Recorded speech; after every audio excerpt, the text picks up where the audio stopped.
Hey guys, how's it going? It's Etanyos here. Welcome to episode number 3 of this NHL 23 Edmonton Oilers franchise mode here in Oil Country on my channel. If you guys have missed the first 2 episodes up to this point, head up into that top corner right now. If you do enjoy this one, show your support down below by dropping a like, subscribing, and hitting notifications to never miss when I upload these videos. So, last episode, I left you guys with the question of this upcoming draft. We're looking at some pretty strong players up near the top. Aaron Kiviaru, of course, is an absolute godsend of a defenseman.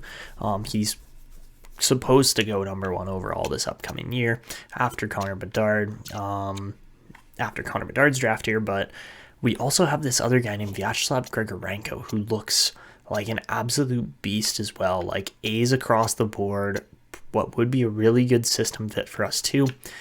And magic hands, goal scoring, of course, all those things. I think we've got some pretty good looking players here on the board. So to go over to the comment section, I asked you guys, do we go for Grigorenko at number 2? And really, we got a lot of comments back here about this. Of course, there are other players that we're going to try to trade up to snag because they look really good as well. But first off, Dylan Rude said, go for Aaron Kiviaru, please. You won't regret it. Love the content. Keep it up. So there's a comment saying go for number 1 overall. Second off, Purple Platypus said definitely go after Grigorenko, could be at least 83 rated. And then Manny Costa Jr. also said go for him for Grigorenko. Of course, that's who we were kind of mainly talking about here. I wasn't actually planning on getting Kiviaru, but Grigorenko looks really good, so yeah, we'll see. I mean, if he plays like Bobby Hall, you put a goal scorer like that beside McDavid or Draisaitl, and they're going to score a ton of goals. So after that, Pepper said, I agree that I think summing the games is the right decision. And yeah, apart from that, we talked about the rule of 85 a lot in those comments as well. And again, if you guys don't know what that is, just go back and watch that last video. But as we get into this, I think it's going to be a pretty good draft coming up regardless. I've got quite a few guys pinned out and scouted here that I'm hoping can turn out to be decent, but really, I don't think we're going to be picking too many players later in the draft. I do expect to kind of trade away a bunch of our like 6th and 7th round picks. So yeah, let's not really hesitate too much on this. I mean, if for some reason one of the teams in either like, I don't know who even won, Nashville and Winnipeg were at the top of the draft. So if for some reason those teams are interested in trading away their pick, then that would make sense. I mean, if we could swap Lizen essentially 1 for 1 without having to give up too many other assets for a player like Aaron Kiviaru, that would be phenomenal as well, but I don't know if we're going to be able to pull that off. Apart from that, I don't see us moving too many other players. Like a Petrov, I think is going to develop just fine. He's on a good pace right now. He improved a little bit over last year, so we'll keep an eye on him. Apart from that, same with, a guy like Edward Sale. I do want him to make the team eventually. And of course, Kasper Halttunen as well, another good sniper. But again, if we have to trade him as a piece in a deal here coming up, I mean, I think we would be getting a better player a little bit higher up in the draft. So that's what we're looking at for this upcoming draft, and we'll see how it goes. But really, I don't know exactly what's going to happen here at this draft yet. So let's get into this. And starting things off, Nashville does not want to trade their pick, but Winnipeg does. So I just want to see, I'm not saying we're going to make a deal, but I want to see what would Nashville be expecting in exchange for the first. Holloway and Broberg or Lizen and Puljujarvi? That Lizen Puljujarvi one doesn't look too bad, but in doing so, we are slightly weakening our team, in my opinion. But overall, do we pull the trigger on this? I mean, Lizen's going to be a good player. Like, he's guaranteed he's 83 rated in the NHL already, or will be in the NHL. That does clear up some cap space for us to spend. You know what? I do think Kiviaru is the right system fit for our team, which would be huge. I'm pulling the trigger on it. I know that's an insanely ridiculous deal that doesn't necessarily make sense, but I think we had to do it because, like, you guys, I mean, I don't know if you guys really know or watched any of my other franchise modes last year, but this Kiviaru build that I have as kind of a custom player, now he's in the game, like actually shows up in the game, but I've edited him to pretty much the exact same player as what I had last year. He's a beast. He turns out to be a beast every single time. So I think we really did make the right move there. And overall, yes, we made one of the most ridiculous deals of all time as far as Nashville trading away the number 1 pick for a franchise defenseman. But I think that really, they get Lizen and Puljujarvi back. They'll be better off that way. But I do think that was a little bit ridiculous as well. So let's see what Winnipeg wants for the second, because don't get me wrong, both these players look amazing. And I know Winnipeg's not necessarily in the market for that. I mean, if we could get pick 36, I'm looking at that Jankowski guy as well. Holloway, Yamamoto, Barry, or just straight up Evan Bouchard for pick 2 and 36. Holloway is off the board for me. Yamamoto probably should be 2, and then Barry is 1 year left.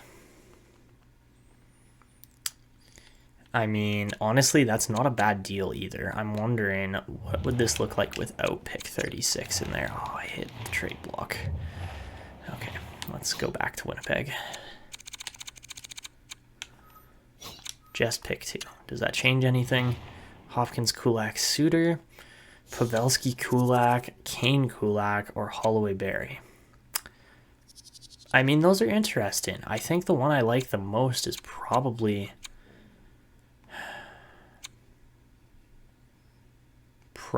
Kane Kulak out of all of it. But I don't know if we can necessarily afford to trade Kulak, because Evander Kane didn't have nearly as good a year as I was hoping here over this last one. Only 47 points and 26 goals at 32 isn't particularly great. Like, he's going to keep regressing from here on out.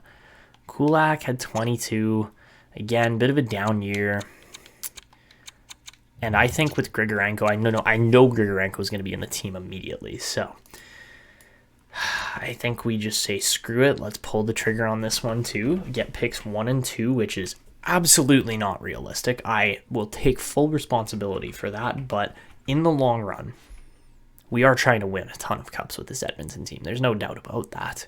And we have struggled so far. So we're trying to build a simulating beast here. And that's what we're trying to do. So let's go with this trade too. It's, again, I agree, absolutely absurd, absolutely unrealistic, as you guys are going to grill me in the comments for. But you know what? I think Vyacheslav Grigorenko is totally worth Kane and Kulak. So there you have it. The NHL is going to be in absolute, not shock, but absolute panic here, trying to put together anything that can actually reckon with the force of a team Edmonton's going to become here over the next couple of years. But yeah, this is going to be fun.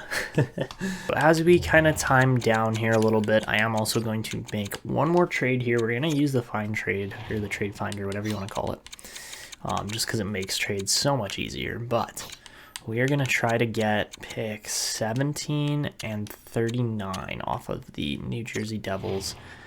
Broberg, Joensuu, and 55. Not great. Let's see if we can kind of work around another deal here. I don't want to give up Broberg because I know he's going to be good and fits the system. Joensuu is 19. With pick 55, I think we can get a better goalie here this upcoming year. I mean, I know we can, but I'm wondering, can we just send them Jonas Hillen? Like, that's it. Joensuu and Hillen. And I think we're going to get 2 better prospects in return here. So let's see.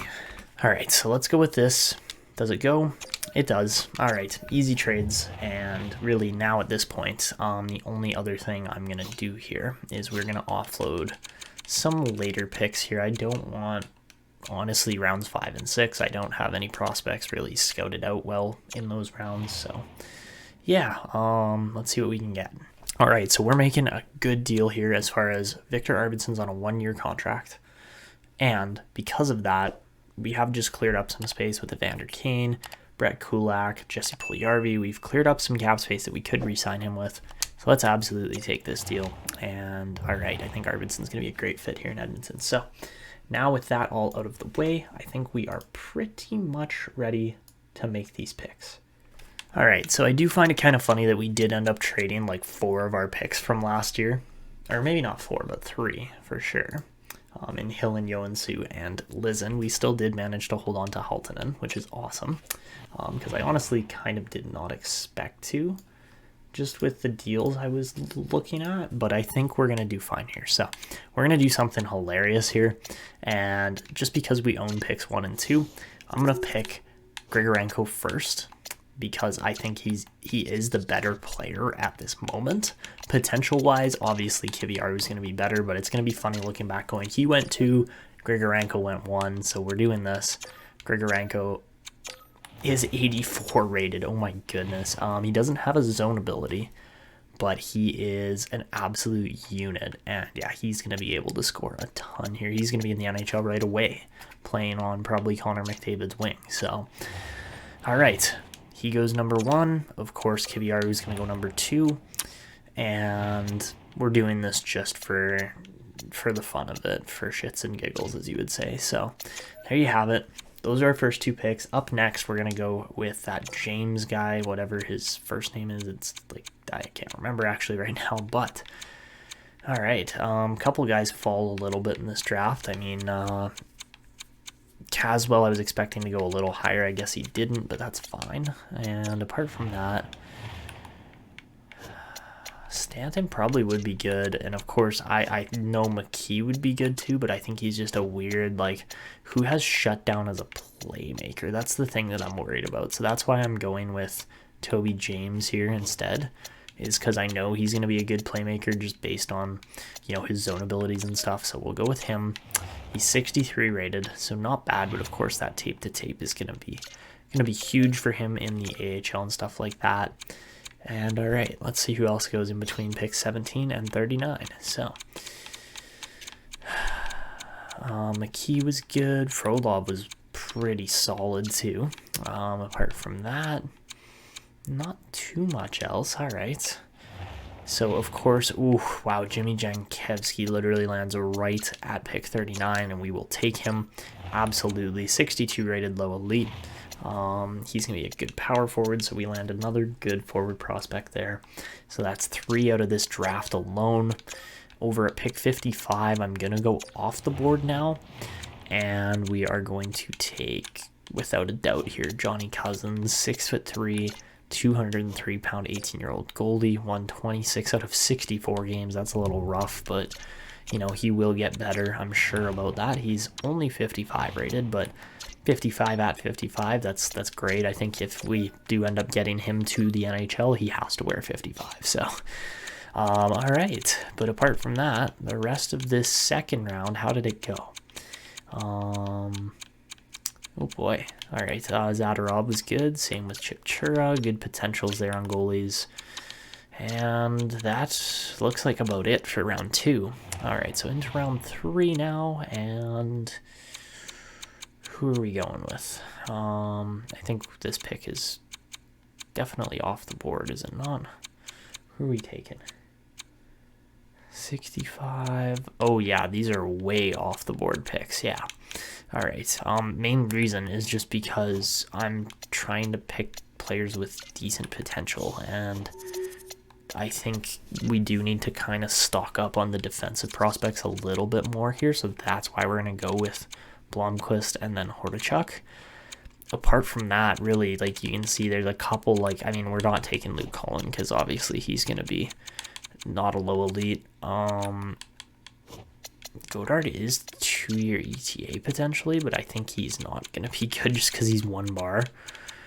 All right, so let's just go with the pick that I was looking at here. I know it's off the board, but I want defense. So Kai Blomqvist is a low elite. Beautiful. 55 overall as well. At 18, he's a monster, so hopefully he'll develop into something good, and we can add him into our defensive core. Oh, Kuka. All right, so we missed on Sammy Kuka. But apart from that, you know, Blomqvist is a pretty good pick still in the 3rd round. All right, after that,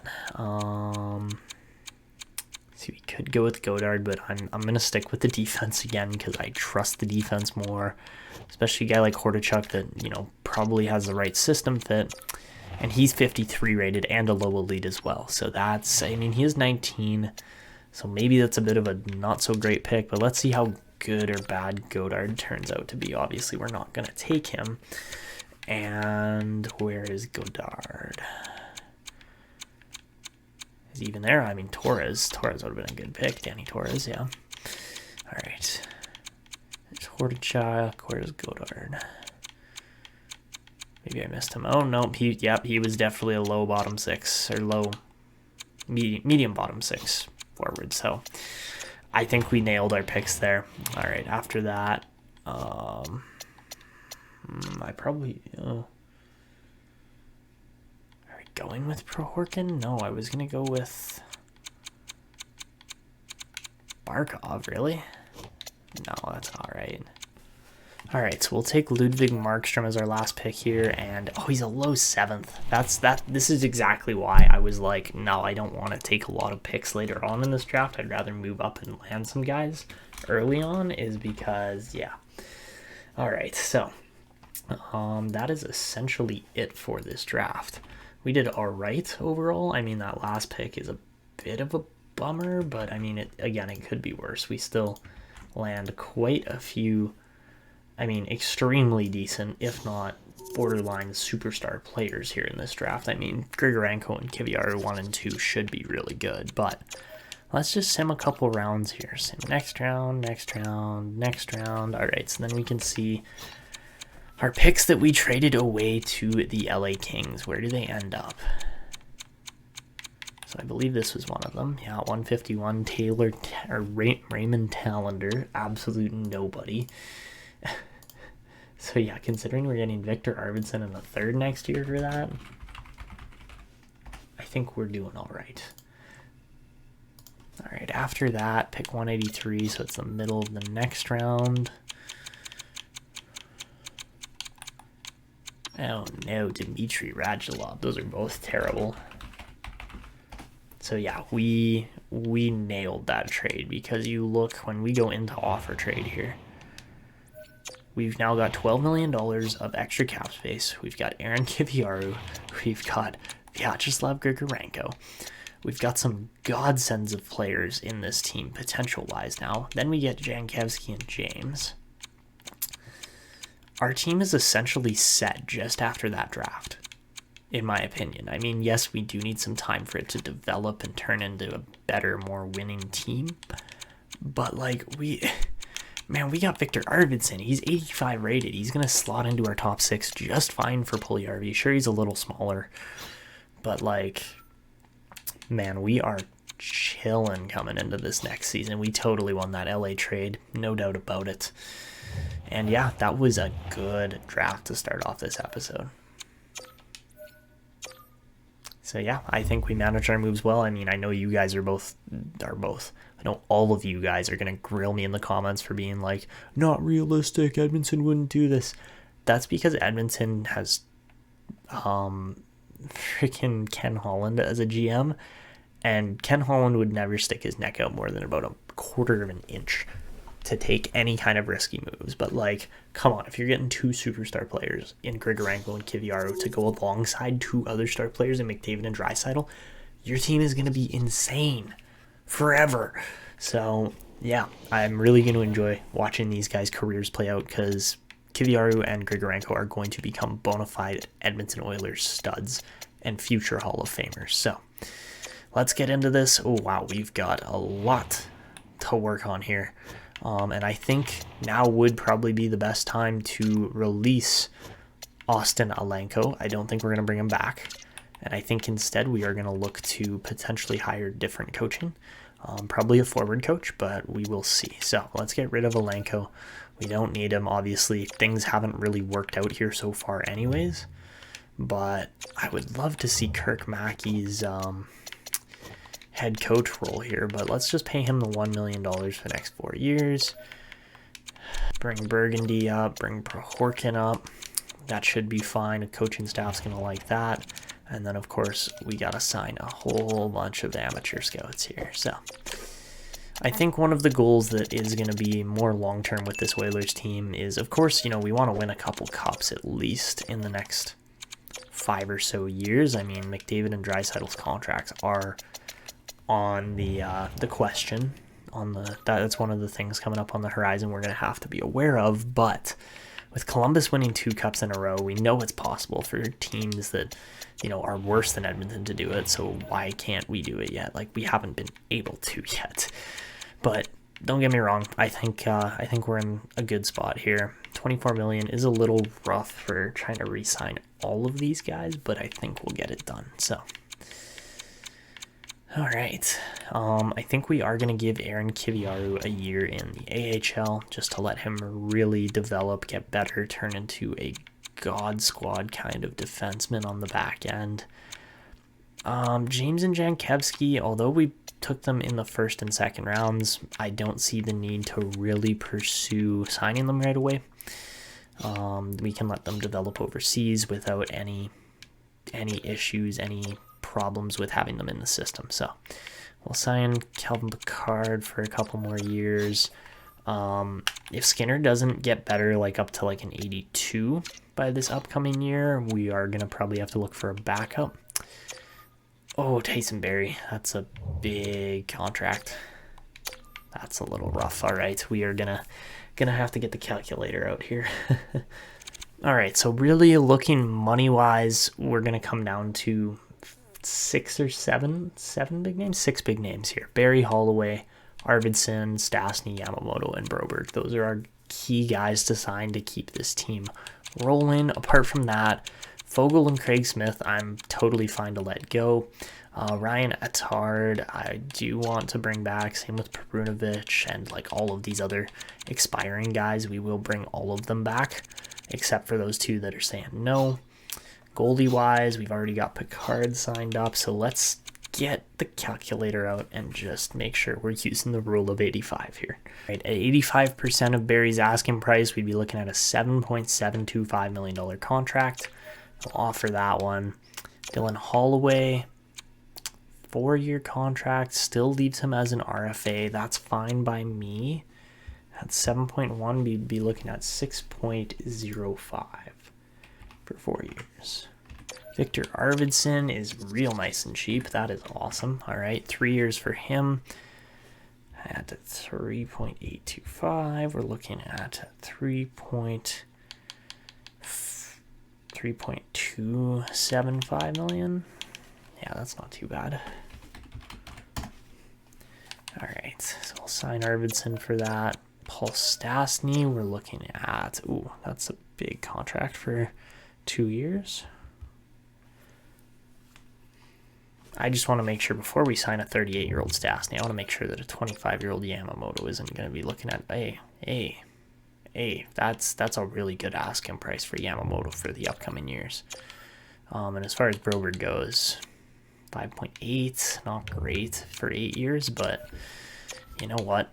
3.525 million for Yamamoto for 8 years. We're going to do that all day.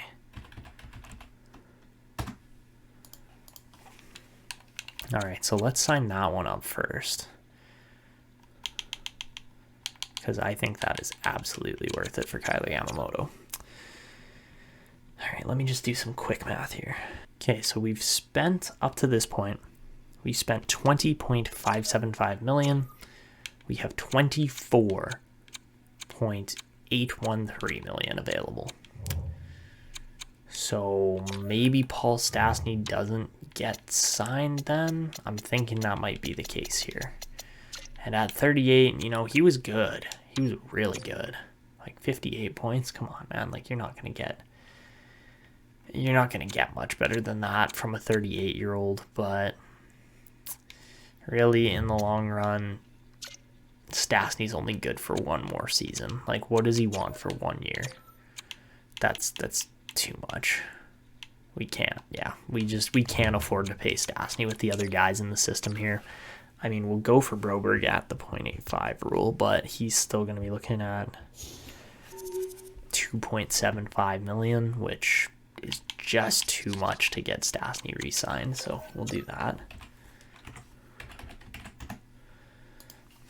All right, so 5 out of the 6 guys that are kind of key signings for this team, it's not bad. So we'll get all our coaches back here. It's going to take a little while, but it looks like we got just about everybody back.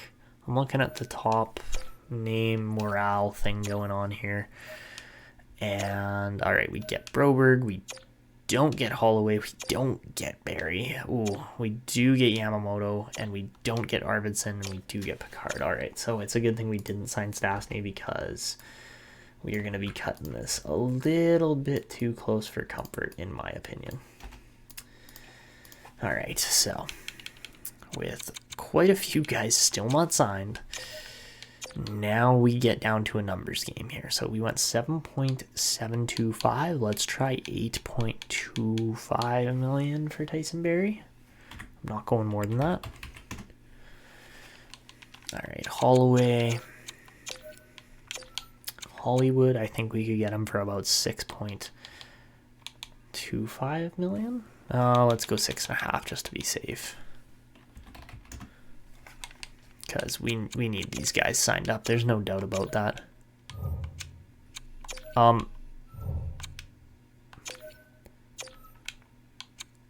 think I just offered Arvidsson exactly what he wanted by accident. I don't know what happened there, but it looked like it glitched. So let's see. Okay, we do get Holloway. We don't get Barry. Okay, what happened there? That was so glitchy. Okay, Tyson, you're only going to be good for another 2 years, and we all know that. So let's go 2 years at 8.5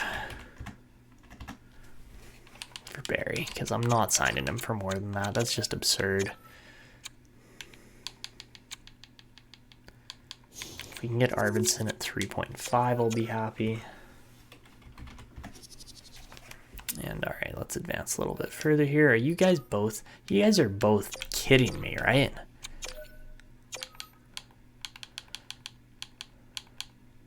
Tyson Barrie, you're getting 8.75 million, and that's it. If I have to pay him more than that, we're not doing this. Oh, man, I can't believe how chintzy these guys are. I mean, I guess that's, we're technically being extremely chintzy right now too, so. All right, so we're paying these guys exact. Barry, you're not getting more than 9 million. If you reject that, we are rejecting you from this team. Because that's ridiculous.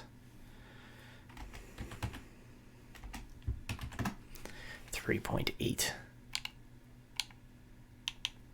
7.5 for Arvidsson. What the hell? All right.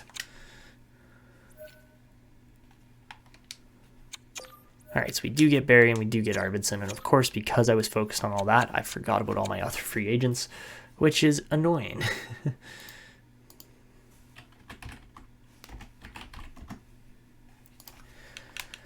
All right, so let's finish up this contract phase here nice and quick. We're going to qualify Atard for now. We're going to pay Perunovic for 2 years, nice and cheap.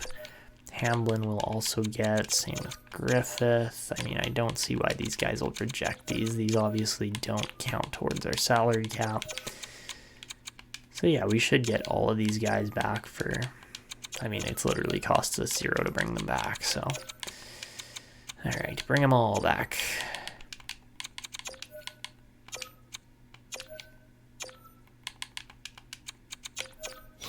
Goalies are good. All right, let's just double check the unsigns here. And unsigned players, Grigorenko's coming into the team, of course, and then, of course, Aaron Kiviaru as well. So that's it. Those are the only guys we're signing. Everybody else can sit back and relax. And all right, let's advance. And McKay, Perunovic, Griffith, Malone, Hamblin, Desharnais, Kemp, Kesserling, Kiviaru, Grigorenko, everybody signs. Perfect. All right. So, Paul Stastny was the only player that we were not able to sign. I'm not trading any of those prospects. And all right, let's get to free agency. I mean, obviously we have a bit of money chilling here still. I'm looking at it like that doesn't quite look right, but okay.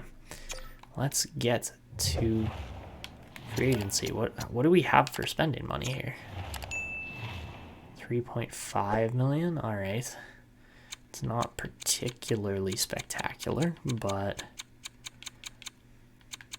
I'm sure we'll find the pieces we need, more or less.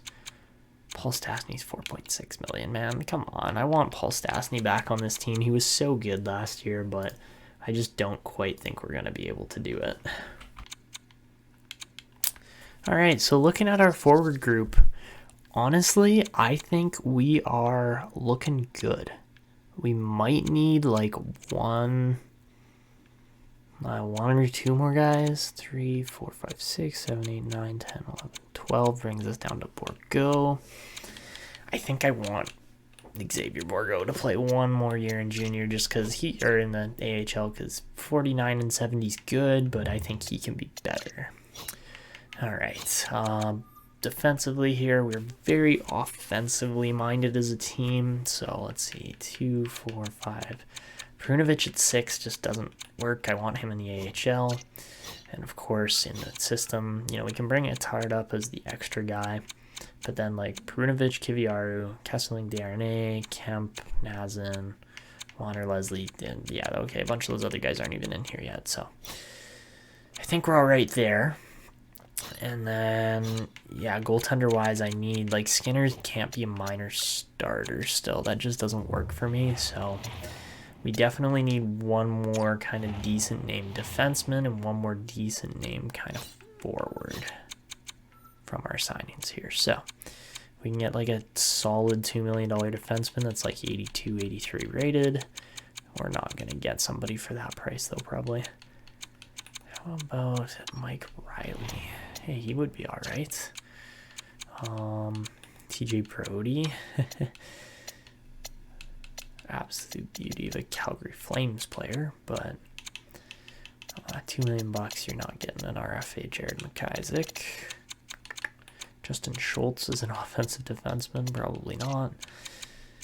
And that's probably it for our price range. We can't really do more than that. So our best bet, age-wise, in my opinion, is going to fall primarily to, yeah, it's going to have to be not Ollie Levy. Nope, we will be re-signing Ryan Etard for, like, nothing, 1.1 million, but then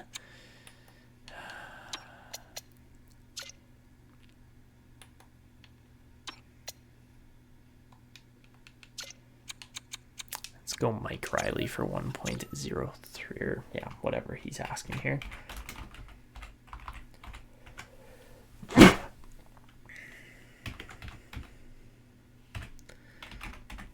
we sign him for 1.5, we'll guaranteed get him. He's going to play top 6 minutes, and then forward-wise, obviously we can't afford any of these guys, so we'll head down to that, like, $2 million mark kind of players. Jeff Carter, potentially. He wouldn't be bad. Michael Backlund's really good at that price point. And I think that would be hilarious as, like, trader-wise to go do that. How about Rem Pitlick? Not great. Ooh, Corey Perry's still available. Maybe. Maybe. Yakov Trenin, though, would be a really solid third, fourth line kind of guy. It's just he doesn't fit that system. Man, none of these guys do, unfortunately. All right. Let's see what we can find price-wise here for decent price. Like, I'm seeing a $2.75 million David Perron. That would be the signing right there, I think. I mean, Wenberg's not bad, but like 85 rated Perron for that price? Come on. The league is just treating us right now. I can't believe how cheap his asking price is. All right, let's do this. Absolutely. Bring Perron back to the Oilers. he's going to fit in well. Like, I have no doubt about that. So let's do that. And then maybe one more name for, like, real cheap as well. Mesnikov's under 2 million. I mean, we got 3.5. We've spent the 3.5. We've probably spent too much of the 3.5, actually. Connor Sherry, not a bad player, but like, oh, and Engvall's still expensive too. Thomas Tatar wouldn't be terrible. Nick Patan wouldn't be terrible.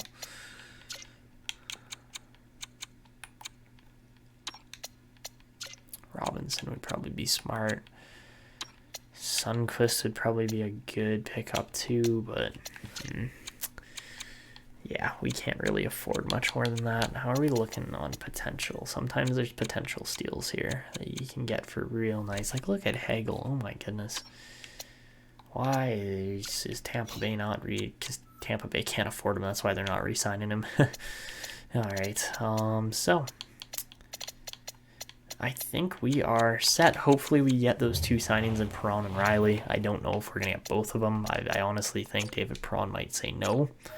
But let's see. So as we go on here a little bit, we get Mike Riley, we get Etard, and I don't think we're getting Perron. Oh, we do get Perron. Let's go. All right.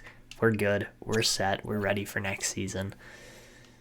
Alrighty, this is going to be a good year coming up. I can just feel it. It's been brewing here for a couple of seasons. Sure, we get rid of guys like Puljujarvi, Lizen, Kane, and Kulak. 4 names that are fairly decent-sized names, but I think they provide the space for other guys like Grigorenko, Arvidsson, eventually Kiviaru. Of course, we bring in Mike Riley to cover that Kulak kind of issue for now.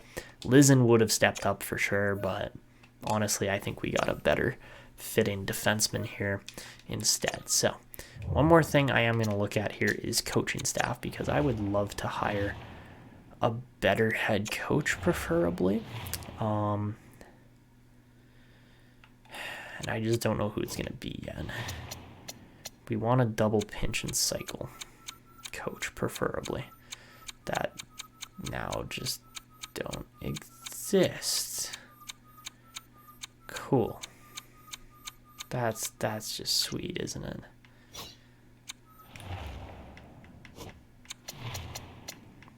All right, I guess we'll go with Donovan Pietrangelo then. That's not the right guy. Wow, we do not have a coaching budget here, but I don't think, as long as owner mode's off, I don't think this actually matters. Let's sign, I mean, if we can sign him for 6.5, he should, I mean, unless it somehow doesn't work, he should say yes. So, all right, let's hope he signs that. We have literally no coaching budget otherwise, and yeah. All right, let's see what happens. All right, so let's keep going here. All right, sweet. We do get Donovan Pietrangelo. So he should be a decent system fit for next year, and we'll see that with the lines coming up. All right, guys, so just looking at some jersey numbers here to start the next season. And right now it says Grigorenko's number 44. We might come back to that.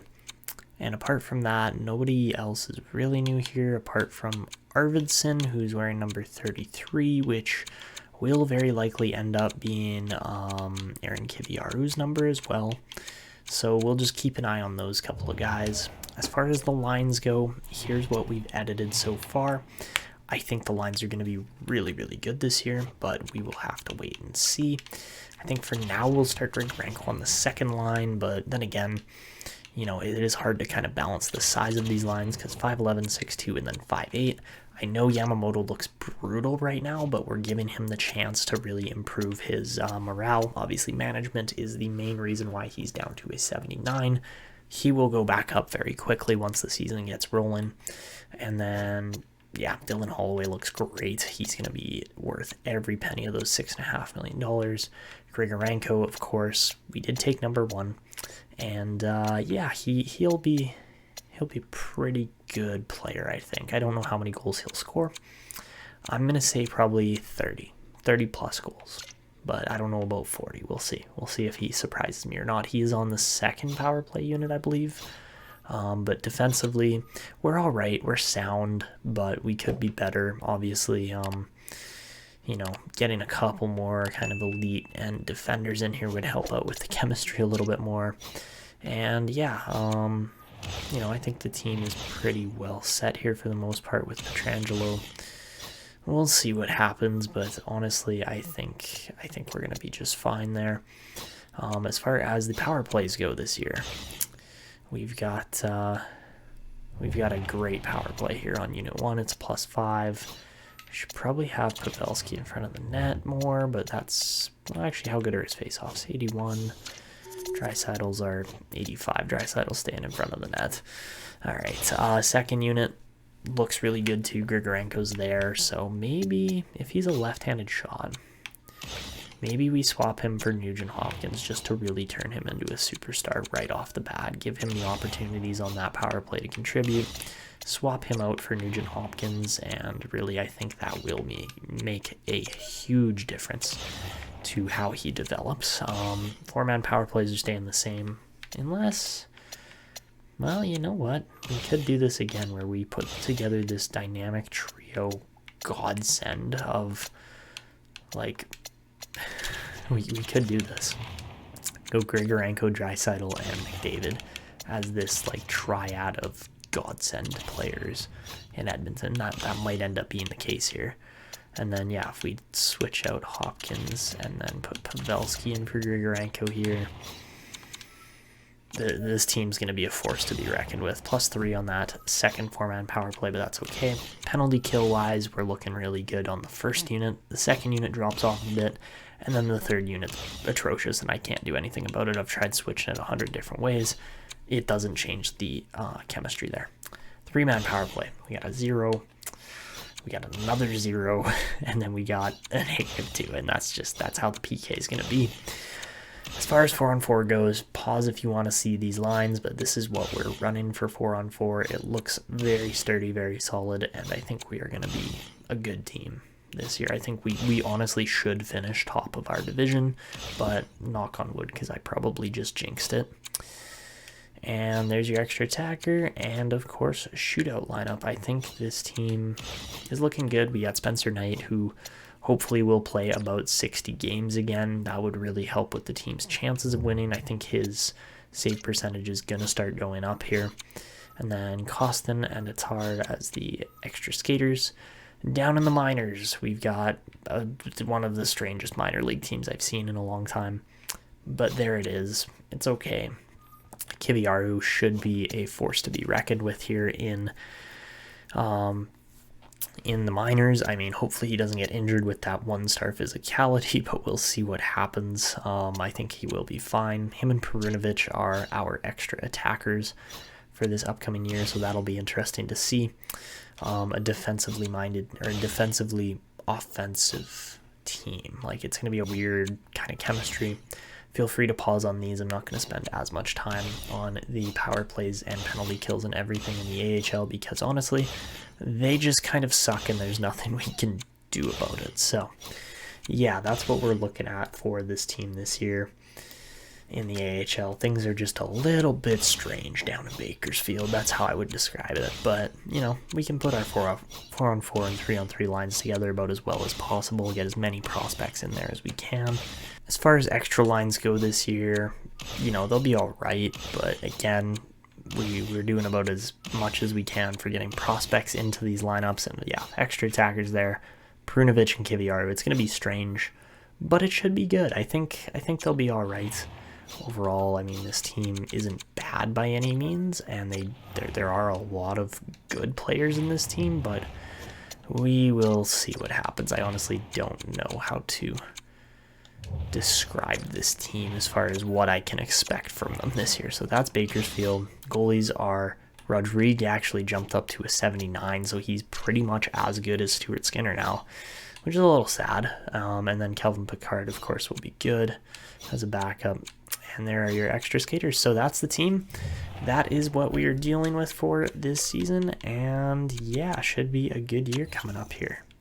So guys, as we head into the regular season here, I am trying a little bit of a different scouting approach this year. I don't know how many of you guys have tried this, but it's where you just go find prospects instead of doing a actual, scout specific prospects. We're going to try this for like 5 months of this season, see what kind of results we get back. And I do think it is going to be a lot of kind of later round low elite style players. So hopefully we will be able to pick up some steals in this upcoming draft just based on I'm looking at the top of this draft this year. Obviously, we aren't going to be going for anybody up in this top end. Obviously, there are some good players still, but we're just going to probably just avoid trading up altogether. So, yeah, as we get into this season here now, let's just take a peek at how good our NHL team is, and we are looking at, you can't see it, 99 offense, 92 defense, and 84 goaltending. So not particularly bad there, but also not the best team yet. I mean, we're getting there. We're going to be a good team this year, obviously. But yeah, as the AHL starts up here, it looks like we are a little ways back from any actual AHL games. My goodness, our first AHL game is way in there. 4 NHL games already get played before we even jump in. So... all right, so for Bakersfield this year, we are looking at, and they are going to be on this side too, of course. All right, we're looking at 78 offense, 75 defense, and 78 goaltending, so it should be a good year this year. And as you can see, we've got the cage glitch going on here with Aaron Kiviaru. He's just got a massive cage on his face. That's hilarious. So I do assume that is probably going to be the same case with a bunch of other guys here too, such as what's his name here that we just drafted? Vyacheslav Grigorenko. I assume he's probably going to have a cage stuck on his helmet too, just because that does tend to happen. But also, I didn't actually show you guys Grigorenko here, so I think we do keep. Let's keep number 44 for him. His abilities are all kind of set. He's going to be. He's going to be a phenomenal player, but I don't like the sniper look with, the big toe on it. I think, honestly, this one kind of suits him as far as the sniper goes. And he looks like he's rocking mainly... he's kind of all over the place with his equipment, so I think we give him... True is always a good-looking brand, so let's give him some True equipment, see how it looks. I mean, I like those gloves the most. And then there is one True helmet in the game too that looks hilarious, but yeah, we'll give that to him just because. And then he's got the skates there, of course. So, apart from that, how is his appearance looking? Grigorenko is all right. He's going to be rocking the goatee. He's a blonde, and all right, let's give him the full-on goatee for the playoffs. But yeah, I think Grigorenko is going to be one heck of an addition this year. Obviously, going first overall ahead of Kiviaru makes it a little bit funny, but he should be a great player. So, anyways, without too much further ado, let's jump into this season, see how the team does, and hopefully it'll be a good year. All right, guys, so this season, the Edmonton Oilers go 54-21-7 for an insane 115-point record, and they somehow still don't win the President's Trophy, as the Tampa Bay Lightning top us out by a single win. Connor McDavid is a whole nother story, but overall, a second place finish in the league after the last couple of years and how they've gone with, finishing we finished second. Sorry, not second. We finished 9th and 6th over the last 2 years, so it's not terrible, but a second place finish is definitely better. This year, Connor McDavid scores 129 points, followed by Draisaitl, Pavelski, and then how about Grigorenko? 76 points as a rookie. That's pretty impressive. Evan Bouchard also scores 74 points as a D-man, and Tyson Barrie yet again matches that 60-plus point mark. That's crazy. He's been surprisingly good despite being, getting a bit older now, into 33, 34 years old. So How about Joe Pavelski as well? Over a point a game, just been absolutely electric since joining the Oilers and is keeping the career going strong here in Edmonton. So McDavid scores 46 goals, just topping out Grigorenko there for team lead, and nobody else was even close on assists or plus-minus wise. Actually, Olli Määttä and McDavid tie for plus 38 apiece. That's impressive. Spencer Knight wins 38 games. 16 out of 27 from Skinner's pretty good too. And then, yeah, Broberg actually had a decent jump this year, putting up 39 points. He was really solid on that top pairing with Bouchard, and obviously that showed throughout the team's performance. So, as we look at the entire league here, we're going to see, of course, Connor McDavid top the league by 18 points, beating out Mitch Marner for second place. That is crazy. Marner, of course, looking just phenomenal as well. Lots of really good players here in the NHL. And, yeah, how about Cole Sillinger? He's shot way up. So, yeah, Draisaitl was good.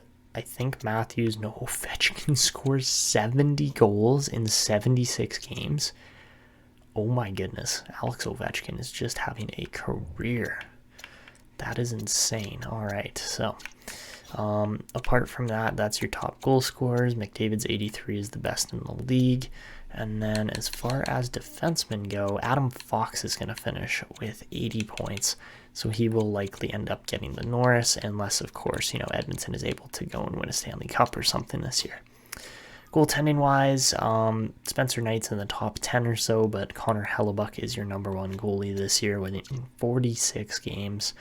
That's impressive. And as far as rookie skaters go, we are indeed going to see Vyacheslav Grigorenko top out all the other rookies as the best in the league. Marco Kasper and Maverick Bourque were really good, topping out Xavier Bourgault, but Bourgault is still better than guys like Matthew Savoie, Sam Fagemo, even Ridley Grieg. There are a lot of good players in here, but we've got some of those top players as well. How about Maxime Lizin, 70 penalty minutes in his rookie season, an ex-Oiler defenseman there. He's a force for sure. He takes a lot of penalties, but he's a bit of a monster as well. So that is your NHL. As far as the AHL goes, looks like Tyler Mott's going to be the top scorer. I don't think we really had anybody even close to that on Bakersfield here. So taking a look at the Condors roster, and we are going to see some decent numbers out of certain guys, like Kasper Halttunen jumps up pretty significantly in his production, so that's good to see. Apart from that, Edward Sale as well had a better year, but again was injured for quite a bit of it. Aaron Kiviaru only scores 36 points, so half a point per game in the AHL there, so not bad, but not great. Unfortunately, with a guy like Matvei Petrov, he got injured for a lot of the season, so wasn't able to produce at quite the same rate as he has in the past, but we could see him in the team next year. I wouldn't be surprised if we do. And yeah, apart from that, goaltending-wise, Rodrigue only won 24 games out of 48. That's not very good. And yeah, Kiviaru and Perunovic were kind of our top two D-men, but Perunovic did get injured there right at the end of the year too, so... yeah, that is pretty much it for the AHL. You can just see, obviously there were going to be better defensemen than who we had. Goaltenders too, it wasn't really close. Sebastian Costa's been a bit of a bust here so far.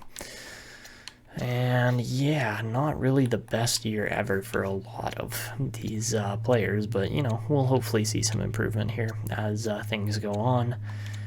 And yeah, Bakersfield was a bit of a, they were a little bit of a letdown here this year, going 40-26-6. They still qualified for the playoffs, but really I was expecting a much bigger year out of certain guys like Kiviaru and Petrov and guys like that. So yeah, that is the regular season. So as we head into the postseason here, honestly, it was a great year. McDavid's going to be winning quite a few awards, and we will be taking on the Vegas Golden Knights in the first round. So taking a look at this Las Vegas team, they're pretty solid. Obviously, Dorofeyev has turned into quite the player.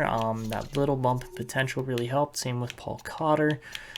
They've got a good team here. They managed to pick up Rupe Hintz throughout the last couple of years, and their defense has actually developed quite well too. Like Korzak and Haig are really looking like a solid defensive pairing there. And then Laner in net is still really good. So yeah, they're going to be one heck of a team. Obviously, our team's in pretty darn good shape too. Like you look at these lines, like they're a force to be reckoned with for sure. So we'll see how it goes. Obviously, if Grigorenko can keep performing the way he has up to this point, I think we stand a good chance of making it to the conference finals at least, but really we haven't made it that far in the past either. So all right, so let's get into this, not hesitate too much, and hopefully have a good series here. So in game one, we're going to lose Olli Mata to injured ribs, and the AHL season finishes up, but we win 7-5 in game one. That is a massive game one scoring wise, and yeah, really not bad at all. All right, so advancing on here into games 1 and 2 of the AHL and NHL playoffs, and we are going to see a 4-2 win and a 3-2 loss. All right, Grigorenko, 5 points in 2 games. He's looking hot right now. All right, Mike Riley's back. That's good. I believe we are missing... Oh, no, we're not. Yeah, we're only missing Olli Mata, so that's fine. And all right, we do get Scott Perunovich back for the AHL too, so that's good because he definitely helps kind of boost this team and help them play better. So yeah, we will put Perunovich in over Kemp, and that should help. But yeah, apart from that, not a great start from the AHL, but that's okay. So into games number 2 and 3 now, and we are going to see a 3-2 win again for the Oilers. They win 3 in a row against Vegas, and 4-2 win for the Condors. All right, into game number 3 and 4 here, so we could see a sweep potentially by the Oilers against the Golden Knights, which would be a really solid start to these playoffs. So first period up 2-0, second period up 3-0, and this series is over as we complete the 4-0 sweep and a 4-0 win in game number 4. Really about as light of work as you could possibly get in round 1. 5 goals, 5 assists, 10 points in just 4 games for Vitaly Vitaly. Why do I keep saying Vitaly? It's Vyacheslav. Vyacheslav Grigorenko is off to a banging start here against the Golden Knights. That's what we like to see. All right, so the only other teams to complete sweeps here are the Anaheim Ducks and Columbus Blue Jackets so far. The Arizona Coyotes could very potentially sweep their competition of the Colorado Avalanche as well, but we will come back to that as we did get a 4-3 win in game number 2 there. That's a really solid start for the Condors against a better Tucson Roadrunners team. So into game 3 of the AHL here, we're up 3-1. Beautiful. I love how the team's playing. And game 4, game 5, we complete the 4-1 series victory. And again, that is very solid from Bakersfield. And the President's Trophy curse also continues here as the Tampa Bay Lightning are knocked out in round 1. So maybe it was a blessing in disguise having us finish second in the league instead of first. So, all right, the lines are looking absolutely mean here. Defensively, we get Olli Mata back, so that's good. I mean, Atard could play in there too. He's looking really solid, but overall, we do have Tyson Barrie, who's a right-handed D-man, and maybe it does make more sense to play Atard over Mata here, just have the extra defensive guy in there.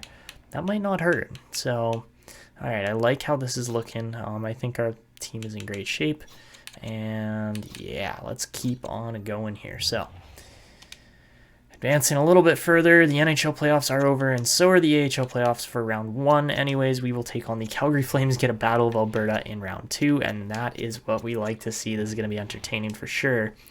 And all right, apart from that, let's see. Calgary, Anaheim, and Arizona move on from the West, and Washington, Columbus, Toronto, and Montreal move on in the East. In the AHL, we're going to see... Abbotsford, Texas, and Chicago move on in the West. And then in the East, we're going to see Toronto, Laval, Charlotte, and Wilkes-Barre Scranton move on. All right, so as we head into round 2, let's check out the Calgary Flames. They're going to have a very solid team as well. We know that because they finished right up near the top of the league with us. And yeah, they've got an incredible top 6, a very deep bottom 6. And their defense is a little shaky, but at the same time, I wouldn't be surprised if Jacob Markstrom steals the show. They are missing Rasmus Andersson, who would definitely help out a little bit with that defensive shakiness. But anyways, let's get into the Battle of Alberta. This should be a good one. And of course, we'll have Abbotsford and Bakersfield going at each other here too. So, game 1, For some reason... What? Hold on. Is this a glitch? I think this might be a glitch because we should definitely have home ice advantage, but for some reason, Calgary's playing at the Saddle Dome. Hold on. Hold on. What's going on here with the schedule? Is it like... No, Calgary's set up for home ice advantage. How does that make sense? They didn't finish higher than us, did they? No way. Yeah, no way. They were way further down. How come they get home ice? How does that make sense? What? Like, we even swept Vegas. What's going on here? Anyways, that's a very strange scenario where somehow we don't have home ice advantage, but it doesn't matter because, I mean, I guess it does as we lose 4-3 in OT in Game 1, but this is throwing me in a bit of a loop here. All right, into Game 2 against Calgary, and we are going to win 6-3, so Grigorenko still a goal per game in the playoffs. He's been phenomenal. Into Game number 4 now, or Game 3, sorry, for both series. We're up 2-1 in both series, so we're looking good. And let's keep on going here. All right, Game number 4. We are going to go up 3-1. So not very much resistance this year in the playoffs. 3-1 in the AHL 2. Matvei Petrov's going off right now. That's what we like to see. All right, and into Game number 5 here. Can we complete the sweep on both ends? That would be great. Let's just do a nice quick sim here of Bakersfield, Abbotsford. Up 1-0, tied 1-1, and we are going to lose that one. All right, so Bakersfield's going to 6 at least. But what about the NHL here? Can we knock out the Calgary Flames in a swift battle of Alberta? First period 3-0. Second period still 3-0. And really, this should be it. I mean, Calgary does get one on the power play there. Jacob Peltier gets the goal. But Edmonton power play does not convert. Calgary still holding on for dear life here to try and continue their season. Make it 4-1 though. Vyacheslav Grigorenko just buries the dagger there in Calgary's hearts. And all right, make it 4-2. Nazem Kadri again on the power play. We're being very undisciplined here. Another power play. We do get a goal though as McDavid scores with 2 minutes left, and that is going to wrap this series up. So we make swift work of the Calgary Flames too, beating them in just 5 games. And that is what we like to see. Draisaitl 3 points. Absolutely insane night for Spencer Knight as well. And all right, let's see if Bakersfield can finish their series off here against the Abbotsford Canucks. So into Game 6, and we start off up 1-0, up 2-0 after the second. Tyler Tullio doing all the work, getting all the goals. Greg McKaig gets in on the action, makes it 3-0, and this series as well is looking like it's definitely over. So yeah, 4-0, Matvei Petrov gets another point. And my goodness, Bakersfield just thrashes the Canucks here in Game number 6. So 5-0 Perunovic, really just adding salt to the wound now. And oh my God, 6-0 Nazem. This is just mean. Oh my goodness, we demolished Abbotsford there. So that was not a close contest in the long run. And we do move on in 6, and we will play Chicago in the next round. Looks like Laval and Charlotte also move on in 5 games apiece there. So Anaheim's up 3-2 against Arizona, Columbus up 3-2 against Washington, and Montreal up 3-2 against Toronto. So as we head further on here, these series should wrap up pretty soon, but the AHL playoffs continue on, and we will take on the Chicago Wolves, who were just ever so slightly better than us. 1 less loss there compared to us, but we'll see how it goes. So looks like Anaheim's through in 6. Columbus is through in 6, and we're just waiting on Toronto and Montreal for the NHL. Advancing here, and the NHL playoffs are over, and it is going to be the Toronto Maple Leafs taking on the Columbus Blue Jackets there, but we do win 2-1 in Game 1 of the conference finals here in the AHL, so that's a good start. All right, let's check out this Anaheim team. Let's just check out the last 3 teams remaining here. So this is Anaheim. They're a very solid team as well. Again, lots of depth, 85 rated. Ryan Strome on their third line is amazing. Minty Yukov has turned into quite the player at 21 years old.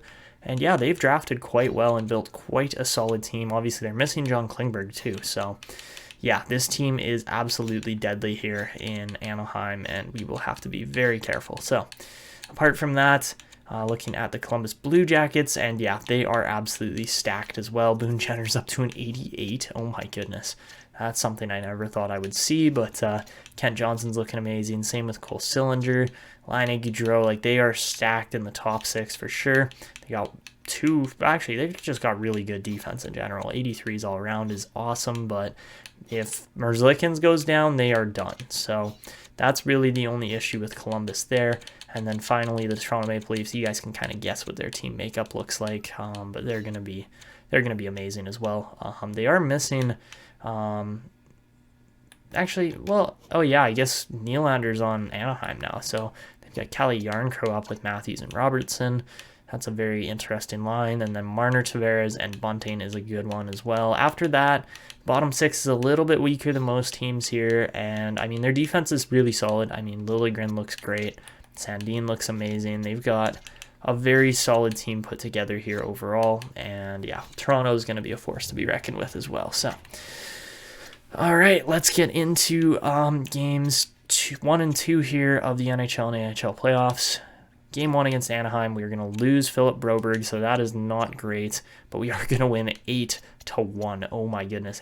Talk about the Duck Slayer here. Leon Draisaitl up to 16 points in just 10 games now. He probably had like a 5-point night there or something. And we do beat Chicago there 4-1 as well. All right, into games number 2 and 3. And we are also going to lose Grigorenko. The Anaheim Ducks are absolutely filthy. They are such a dirty team. And Columbus is up 2-0. But yeah, we lose 4-3 in OT there, so that one kind of stings. We are up 3-0 in the AHL playoffs, though. All right. Into game number 3 now of the playoffs here. And we are going to win 3-2 in overtime.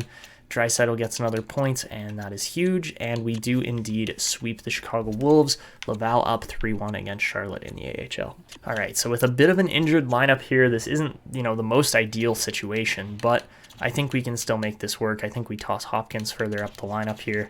And then really, we are rolling 3 lines, so I think the best idea would probably be to just kind of solidify our bottom 6 as best as we can. Let's go Hopkins with Yamo and Draisaitl. And then Perron I would like to have on that line. I think that's going to be the best scenario. All right, boys, we need some big performances here because the team is without a doubt struggling right now with injuries. So if we can battle through this, I will be extremely happy because, Grigorenko and Broberg missing both definitely sting this lineup a little bit. So, all right, let's advance on here into game number 4 now, where hopefully we can take a 3-1 lead. And we unfortunately do not. We lose that one by a single goal again, and Anaheim is really making this a difficult task. Meanwhile, Columbus sweeps the Toronto Maple Leafs in the conference finals, so that is a little brutal on Toronto's part. All right, and looks like we are going to get Grigorenko back, so Grigorenko got switched out for Kostin, I believe. So we'll toss him back in there, and then just reevaluate these lines nice and quick. Put Hopkins back down there with Arvidsson and those guys. Perron there. All right. Looks good to me. All right. So, I mean, yeah, this team with Grigorenko in the lineup is just so deadly. And, all right, into game number 5 now. Let's see if we can win. And AHL playoffs are over, and we do not. We are now facing elimination. Oh, no. This is not what I was expecting against a team like Anaheim out of everybody, but you know what? That's what the Ducks can do to you if you don't take care of business and go duck hunting. All right, so into game 6 here, backs against the wall. We absolutely have to finish this. We have to win this game, and it's not great being on away ice. But first period, we're up 1-0 with a goal from Grigorenko. We get outshot 13-9, though.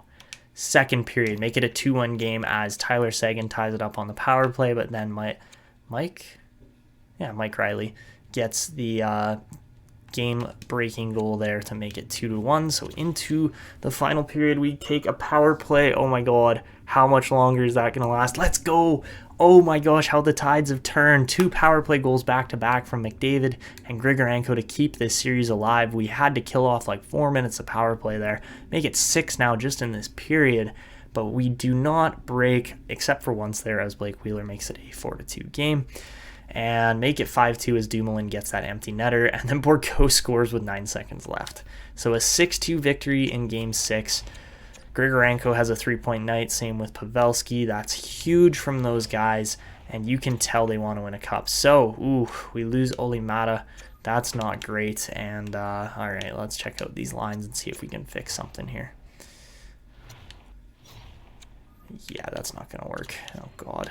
Oh, God. Really? We got 2 D-men out long term? That's brutal.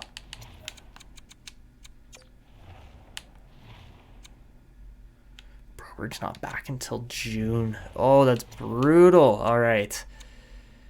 So we are going to have to make a roster move here. I don't think we can actually function with that many D-men missing.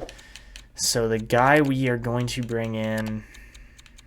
Who is it going to be? I think it has to be Perunovic. He's a top 6 kind of defender. So let's bring him in. Obviously, a Stanley Cup versus a Calder Cup on the line is a slightly large difference between the kind of sheer meaning of everything here. So we'll get Philip Kemp back in here. And what is going on with these lines? With all these injured D-men, we are definitely going to have to try and balance things out a little bit better here. It's going to be tricky for sure, but I think we can get it set up so we're not, like, drowning with defensive injuries. I mean, ooh, I don't like how that's showing up. Okay, as long as that's a 0 and not a -3, then I think we're good. I don't trust Perunovic and Barry together, though, but at the same time, I don't really trust a lot of these guys together, so maybe we go, like... Oh, God, how are we going to do this? Okay, I guess that's the best case scenario right there. Riley Bouchard, Barry Ittard, and Perunovic. Dumoulin. All right, that is going to be our pairings here heading into Game 7 because, of course, we're injured like crazy and we can't afford to lose this last game. And, unfortunately, we did lose 1-0 or lose 3-1 there in Game 1 of the AHL Calder Cup Finals. So, as we head into Game number 7 of this Stanley Cup Western Conference Finals. Let's see how it goes. So period 1. We start off up 1-0. Grigorenko has been an absolute machine in these playoffs. We outshoot them 15-7 as well in the first.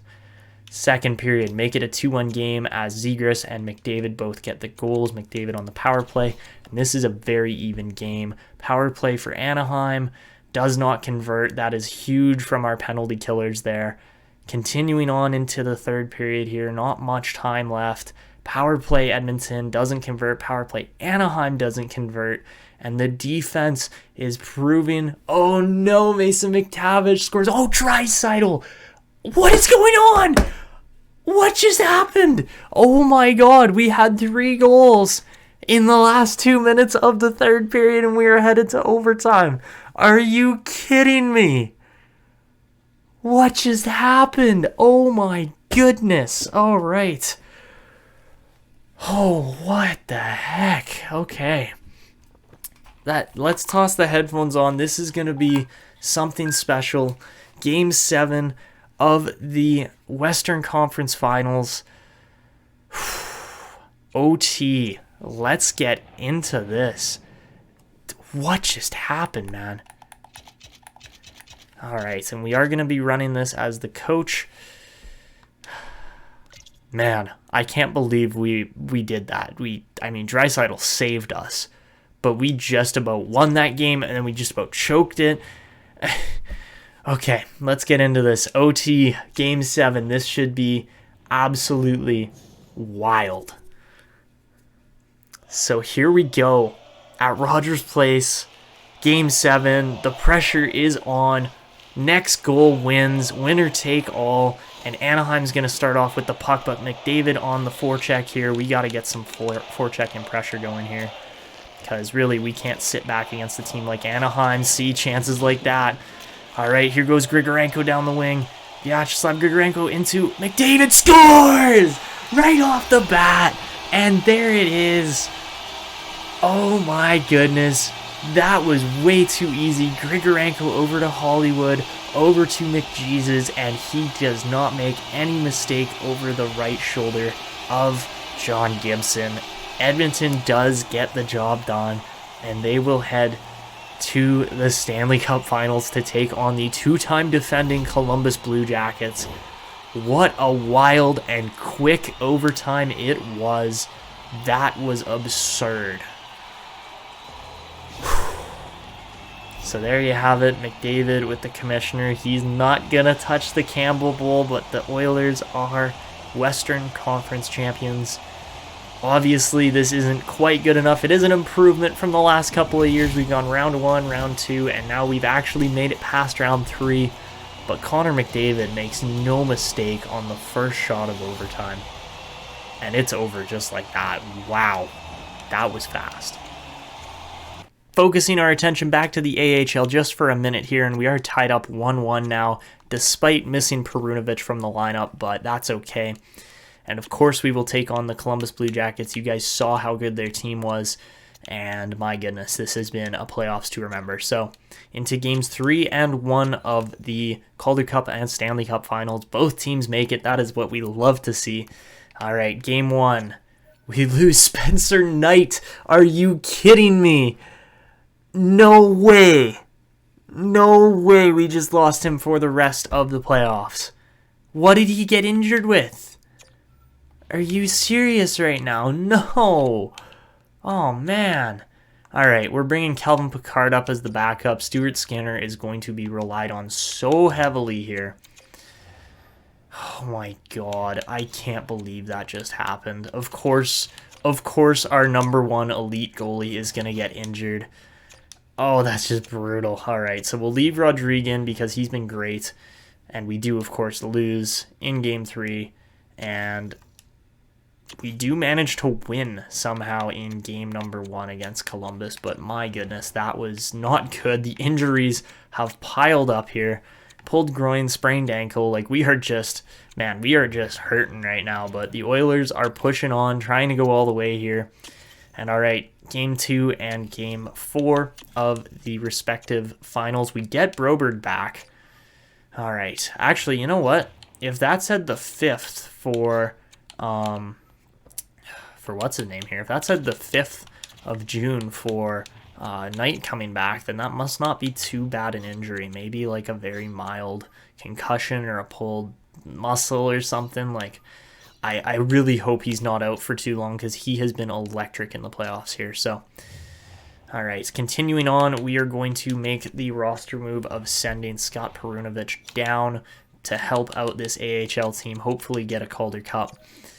And yeah, we need Perunovic in that lineup. There's no doubt about it. And all right, let's see if we can, get this Calder Cup to the Bakersfield Condors here. So. Alrighty, okay, here we go. Games number 2 and 4, as I was just saying. And, alright, we get a 5-3 win from the Bakersfield Condors and a 5-4 win from the Edmonton Oilers. Beautiful. Alright, that's what we like to see. Alright, into games 5 and 3 now, again of the respective finals. We advance. And we win. Bakersfield up 3-2 and Edmonton up 3-1 with a 5-3 victory in that game. Columbus just can't shut our offense down, and it's showing as McDavid has 29 points in just 19 games. All right, so let's jump into this Calder Cup Game 6 final first. The Bakersfield Condors could get the Calder Cup here tonight if they do things right. First period, down 2-1 as Laval opens the scoring, but then Barron and Martel both get goals there for Laval. Second period, make it a 2-1 game still. No change in the score, but as we head into the third period, shots getting fired from both ends. Laval mainly putting the pressure on here, but let's see if Bakersfield can turn it up. Nope, unfortunately not, as Buneman is going to make it a 3-1 game. And really, it looks like Bakersfield is not done here, but we are probably going to be going to Game 7 and make it 4-1 as Heineman makes another goal happen for the Laval Rocket. Oh my goodness, my sentence was so bad there. All right. So, unfortunately, Bakersfield does not quite get the job done, but can the Oilers complete the Stanley Cup final sweep and end the Stanley Cup drought since 1990? Let's see what happens. All right. First period. Ooh, 3-0 Columbus lead. That's not the start we wanted. Ouch. All right. We outshot them 13-9. Nothing went in the net, though, for us, as Stuart Skinner is getting outplayed by Elvis Merzlikhin right now. All right. Second period. 4-2 game, as Grigorenko and Yamamoto both get goals for us, but Teixeira gets a goal on Pickard, who, of course, replaced Skinner after that atrocious first period. So heading into the third, we need 1 goal. Just 1. Come on, Edmonton. Just get 1 and you're back in it. And halfway through the third, doesn't look like it. Columbus goes on the power play. It doesn't convert. And make it 4-3. All right, let's hop in. Just see if the Oilers can somehow get it done here. But my goodness, this has been a playoffs to remember for sure. All right, so here we go. Game 4, third period, 4-3 game. This is going to be interesting as to what happens here, but Columbus has got one hell of a team, and we are going to have to really seriously watch out for them. All right, good body check. All right, slash on the play, and we are going to be pulling the goalie here. We need the empty netter here with 1:36 left. Jake Bean taking an untimely penalty. And this could potentially sway the tide of the game if this goes the way I'm hoping, but we'll see what happens here. So, yeah, Yamamoto gets whacked pretty solidly on that, and we've got our best power play units out there for who's feeling fresh, who's feeling healthy. All right, Draisaitl on the draw against Sean Kuraly. Draisaitl's going to win it back. Pavelski over to Bourgault, into Grigorenko. He can't fire, unfortunately, though, and he's going to get pinned up. The battle's going to continue. Grigorenko to Draisaitl over to Bourgault. He doesn't shoot the puck, though. He got checked at the last second, and unfortunately, we are going to see Kuraly fire this thing down, but no empty netter there as it is on the power play. Now Pavelski coming down the wing, can't find the center lane, and they are going to send this thing down. All right. Oh, God, Bourgault. That's not the kind of pressure we want right out in front of our own net. Oh, my Lord. All right. Now Grigorenko cutting down the wall, waiting for support right out in front. He couldn't find Draisaitl, though.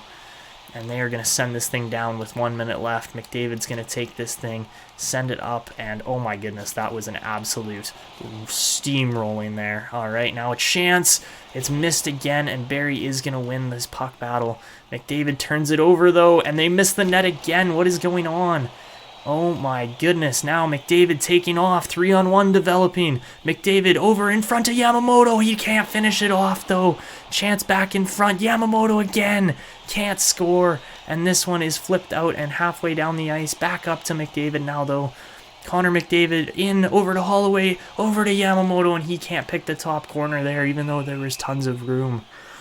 Oh my goodness, what chances for the Oilers. Yamamoto, I thought he was going to finish that chance off in front of the net, but unfortunately Merzlikins stands his ground and keeps the lead here for Columbus. But down to the final 15 seconds or so, and Columbus is just going to send this one down the ice. We're running out of time, and it looks like Columbus will hold on. Move, Bourgault, what are you doing? Oh my God, send that puck up. And there you have it. Columbus survives for another day.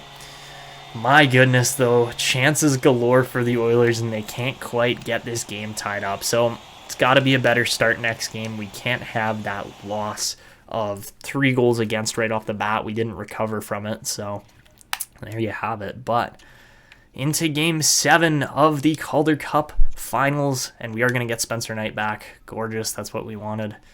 All right, so with Knight back in the goal, I am confident we can finish this series off in 5. He has been lights out for the most part here. And all right, so here we go, Game 7 of the Calder Cup Finals. Let's see if Bakersfield can get it done. So first period, 3-3 game as Petrov, Evans, Heineman, Desharnais, Ylonen, and McKaig all get goals in the first frame. 23 shots between the two teams. That is a high volatility first period. All right. Into the second period, we take the lead as Pius Sutter gets the goal there, but let's see if Bakersfield can hold on or what's going to happen here in the third period. So not much time left heading into this final frame, and we are getting outshot by a little bit, but again, sitting back and playing defense isn't necessarily a bad thing.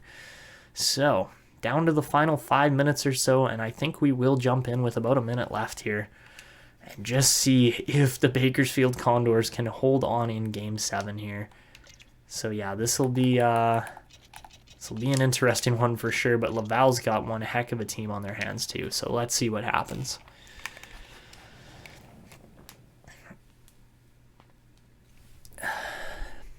All right, so let's lock this thing down. Not much time left. And here we go. So into the final 58 seconds of this game, and Desharnais is going to come trucking down the wing, walks into the slot but can't get the shot off. Now battle, it's going to go out, and Sale doesn't quite get the puck away there, but he picks it up. Edward Sale over to Halttunen. Kasper Halttunen back down to Sale. Edward Sale sends this thing out, and we've really got them pinned in their own end here. Now Sutter knocked off the puck, and with just 34 seconds left, we got to be careful as they're going to pull their goalie. And, ooh, huge hit there. Desharnais throwing that 6'6" frame around, and really, as Kiviaru looks towards the empty net, he can't find it, but not much time left here. As Evans finds Mizak over to Ylonen. Now Ylonen looking for a pass. He's going to try to center it. Desharnais can't find it. Chance in front. Mizak can't get it through. And now Evans has the room to shoot. He misses the net, though. And now back to Ylonen. Kiviaru picks it off, and with 2 seconds left, the Bakersfield Condors are Calder Cup champions. Let's go. Not exactly the result I was expecting from our AHL team this season, just 3 years in, but really, Kiviaru definitely added to the team's ability, perspective, morale, everything like that. It really brought the group together, bringing in an amazing franchise defenseman like that, and they get the job done, beating the Laval Rocket in 7 games in the Calder Cup final. So that is just an amazing performance. In the long run, they endure through they played a 4, 5, 6, and 7 game series between the 4 rounds, and Bakersfield comes out on top and gets those 4 wins in every single matchup. So just an amazing performance there. Obviously, Bales is one of those amazing defensemen that the Canadians are going to have here in the near future, but my goodness, Bakersfield, guys like Petrov, Kiviaru, Halttunen, Sale, they are getting the job done here in the minors, and this will definitely improve the morale by becoming Calder Cup champions. So hand that thing over to Brad Malone. He barely played this season in the regular season, but he was here for the playoffs, and that's what we like to see. So there you have it, Malone with the cup lifting trophy. Celebration and animation there. Hand that thing off to, I don't even know who that is. 48's probably who, Halttunen? I don't know. They don't show the jerseys, which is, again, they need to improve this. But Kiviaru there for sure. Give him that trophy. He looks a little funny, just the way they've kind of edited his face and appearance and everything in this game. But hand that thing over. Of course, Olivier Rodrigue, just amazing for the team here. But the Calder Cup will go to the Bakersfield Condors. And let's get my ugly face out of the way here. There you have it. They get the job done.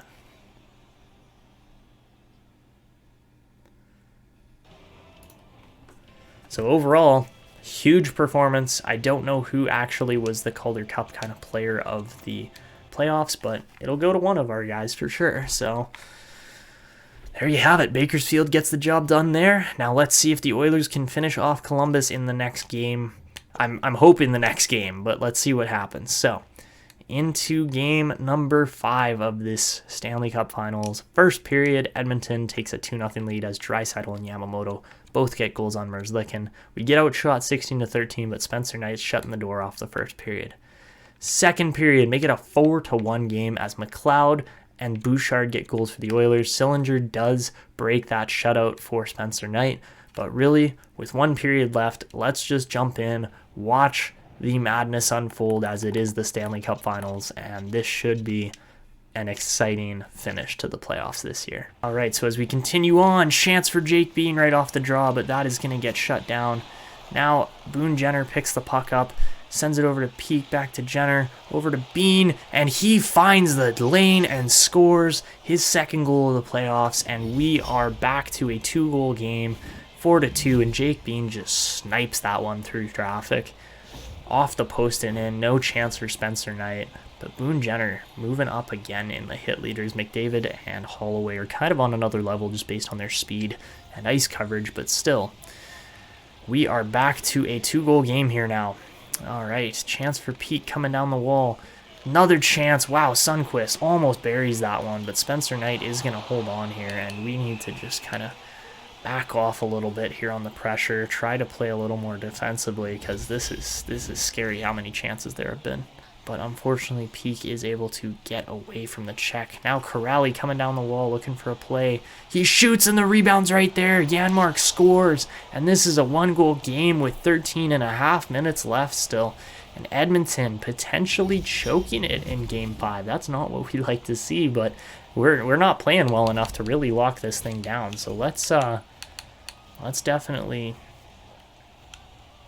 kind of hold back here and just try to defend this lead now, because this is not good how much pressure Columbus has had right off the bat. So, but Peak shoots, it's blocked, and Pavelski is in a foot race but can't win it. And down to the final 5 seconds or so, chance in front, it's cleared away, and oh my god, that puck got tipped, but it doesn't matter as the final horn blows and the Edmonton Oilers are Stanley Cup champions. Oh my goodness, what an absolute crazy sequence.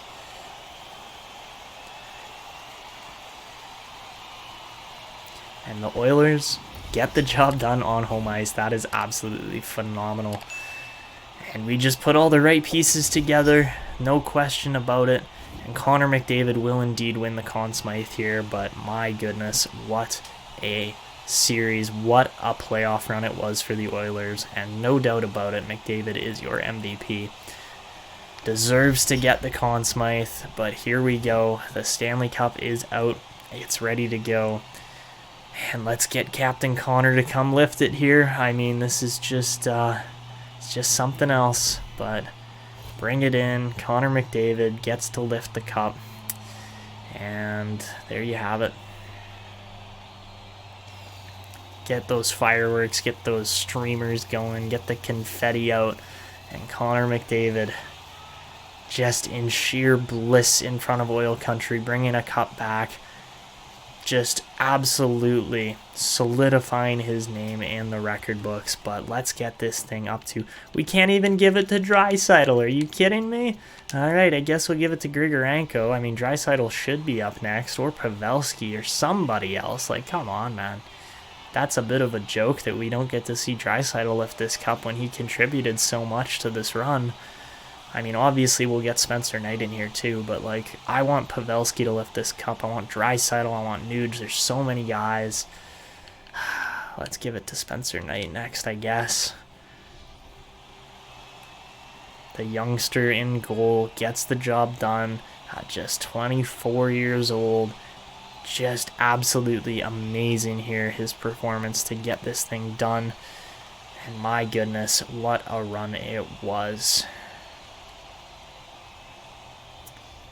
And of course, let's give this thing to Tyson Barrie, I guess. I guess we'll give it to Tyson Barrie. I mean, Draisaitl, Nuge, Pavelski, so many other better options to lift this cup for, you know, just something memorable, but it doesn't matter as the job is done. Everybody gets a slice of the success and a Stanley Cup ring, of course, but my goodness, there you have it.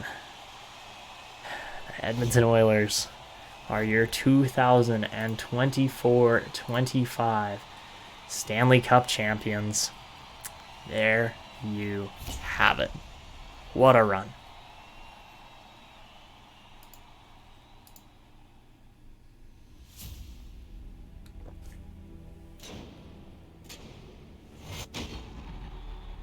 It's just amazing. It's what you love to see. It's those names on the Stanley Cup. It's just... oh, it's just amazing. There you have it. All those players that were on the team this year get their name on there. What a run by the 2024-25 Edmonton Oilers.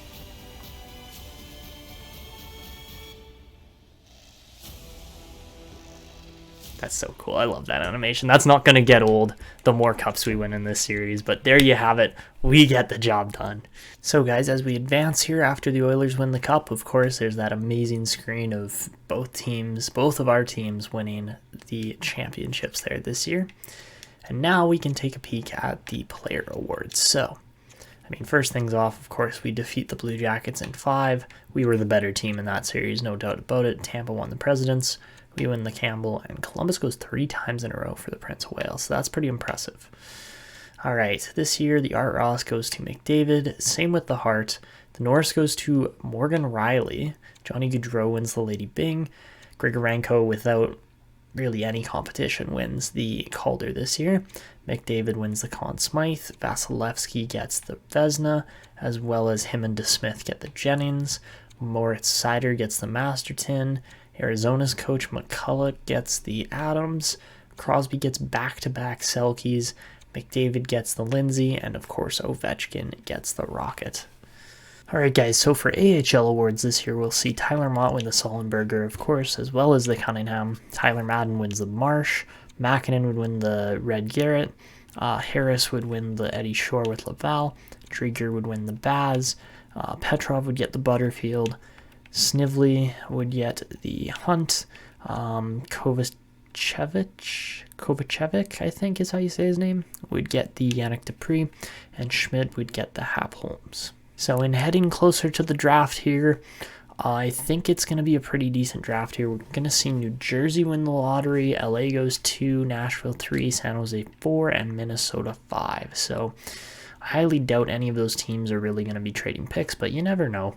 So yeah, we'll see what happens with this upcoming draft, but really I think we are kind of just going to call it here. Not really blast through the draft today or anything, but you know, there is a pretty decent draft class coming up. We've got quite a few guys pinned out.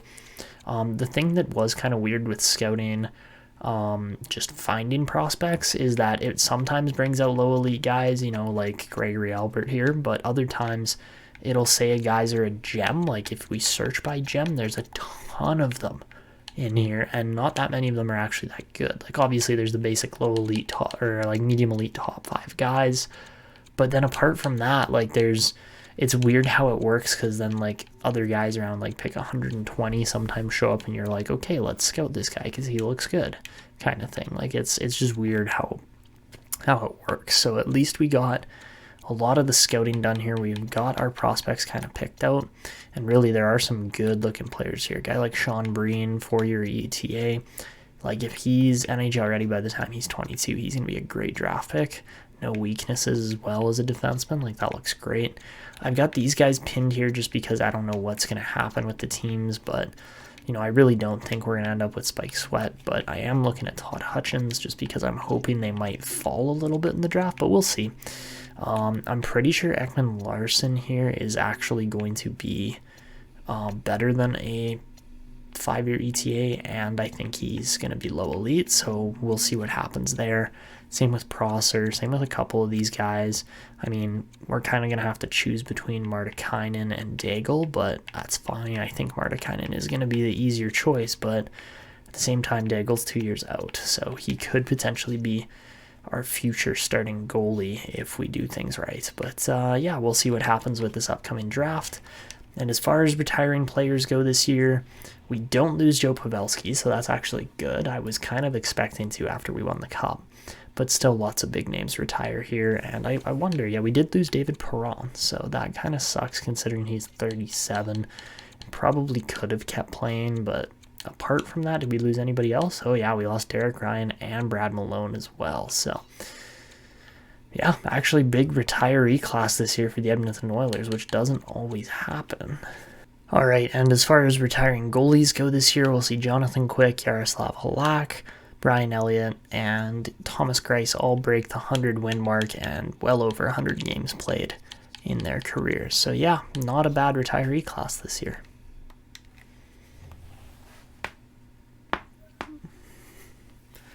So Brett Burns becomes a coach for Carolina. David Perron becomes a scout, so maybe we'll end up hiring him, but who knows? So yeah, it looks like we don't.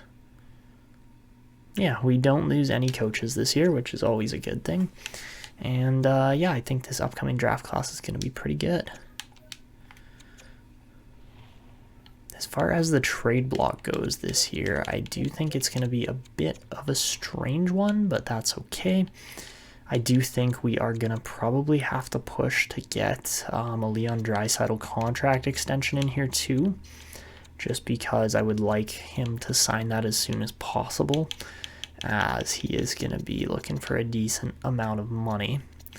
But yeah, I think really overall we're not in too bad a shape. Obviously, Perron was a bit of a cheaper contract last year. Like, he wasn't too bad, $2.75 million, but we definitely need to extend Draisaitl, as well as there are a couple other guys on expiring deals here.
All right, so as far as expiring contracts go this year, I mean, we do have quite a few names here. You can see that I would like to sign all of them, but I don't know if we're going to be able to. Obviously, Joe Pavelski just had an 89-point season in 79 games. He was phenomenal again, despite being 40 years old, but I just don't think we're going to be able to afford him here. I mean, we'll see what happens, but overall, I don't see us trading away a ton of money either contract-wise. Like, Tyson Barrie is too expensive. I will say that right now. He is too expensive for 66 points in a season, or less than that even.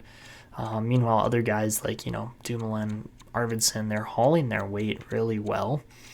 But yeah, I do think, especially if we see any kind of growth whatsoever here from a guy like Kiviaru in the offseason, I think Tyson Barrie is absolutely an expendable piece, because really I do think Kiviaru is just going to jump right up here in no time. So we'll see what happens, but I do think he's going to get better.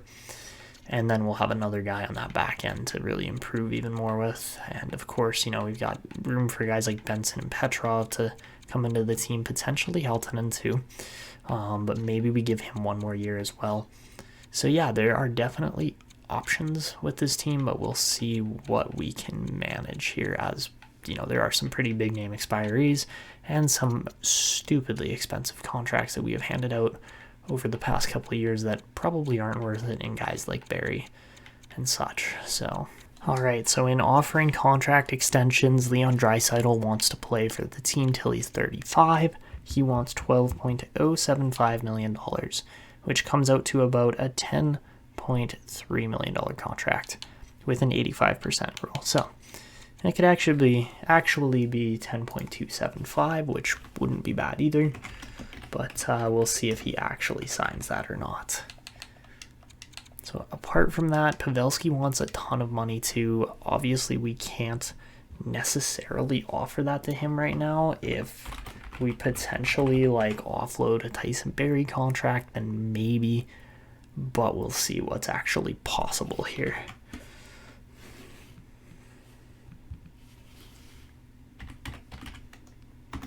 That one would be a $6.9 million contract if we do sign it, but we're not going to offer that just yet. I'm going to offer Xavier Bourgault a contract because he's been lights out. If we offer him an 8-year deal, we're looking at $3.075 million, which is actually a really good price for him. And that one will just pay straight out because, you know, we're offering him exactly what he wants then. And at $3 million for a third-line center, that is totally doable. Apart from that, Klim Kostin, not a bad deal either here at 26. If we can get him for longer term, around the like $2 million mark or so, I mean, that would be great. I'm thinking 4 years, so until he's 30, that would be good. So let's try this. Actually, let's just pay him the 0.85. That should be fine. All right, so apart from that, I don't see us offering Pius Suter a contract, even though he has been pretty solid. Yeah, I don't see that happening. Most we can offer is $9.75 million, but I mean, hey, if he does want to sign that, I wouldn't mind. And all right, apart from that, the other guys we should sign here are definitely Tyler Tullio. And I mean, we will sign these rookies once we get going, but I might also potentially trade certain guys. I could see us trading, I mean, a guy more so like kind of down in the system here, maybe like a Madsen Leslie, who hasn't really grown despite being 20 years old now. He's been good, but like never really shot up like I was hoping he would for a second rounder. So yeah, we'll see what happens there. But again, other guys like Nikita Nikitin has actually turned into something pretty amazing here. So anyways, we'll see what happens. Obviously, we do have some other like unsigned players in here that are going to be good eventually. So yeah, we'll just have to wait and see. But really, you know, I am expecting a lot of these guys to make the league here over the next few seasons. So guys, that's where we're going to end it off for this one. If you enjoyed this episode, make sure to go down below, drop a like, subscribe, and hit notifications to never miss when I upload, and of course leave comments to possibly get featured in the next episode. But anyways, that is going to be it for me. Let me know if we should potentially try and trade up in the draft again or what we should do. But yeah, I hope you guys enjoyed. This is Etanyos signing out, and until next time.